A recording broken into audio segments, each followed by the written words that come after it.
Hello மக்களே, வெறும் 3 பொருளை வச்சு டேஸ்டான குழிப்பணியாரம் செய்யலாம் வாங்க. அதுக்கு நான் நேந்திரம் பழம் நல்லா பழுத்த பழமாக 3 எடுத்துருக்கேங்க.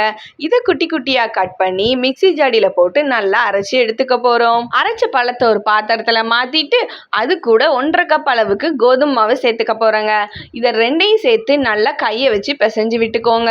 கொஞ்சம் கொஞ்சமாக தண்ணி ஊற்றி பிசைங்க. நிறைய தண்ணி ஊற்றிடாதீங்க. நிறைய தண்ணி ஊற்றினீங்கன்னா எண்ணெய் குடிக்க ஆரம்பிச்சிடும். அதுவும் இல்லாமல் நம்ம நாட்டு சக்கரை சீனியும் போடுறதுனால அது கொஞ்சம் தண்ணி விடுங்க. அதனால நிறைய தண்ணி ஊற்றிடாதீங்க. இந்த பதம் இருக்கச்சில நம்ம நாட்டு சக்கரை சேர்த்துக்க போகிறோம். சீனியுமே சேர்த்துக்கலாங்க. இப்போ இதை நல்லா மிக்ஸ் பண்ணி விட்டுட்டு ஒரு 10 மினிட்ஸ் ஊற வச்சிருங்க.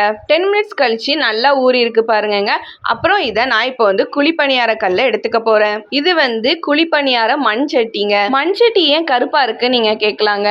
இது கிட்டத்தட்ட எங்க வீட்டுல 20 வருஷத்துக்கு மேல இருக்குங்க.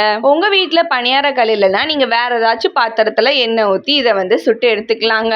இப்போ பணியாரக்கல் நல்லா சூடானதுமே குழிக்குள்ள நான் எண்ணெய் ஊற்றிக்க போறேங்க. எண்ணெய் சூடாகிற வரைக்கும் வெயிட் பண்ணிக்கலாம். எண்ணெய் சூடானதுமே ஒரு குழியிலையுமே கொஞ்சம் கொஞ்சமாக மாவு எடுத்து ஊற்றிக்கிறேன்.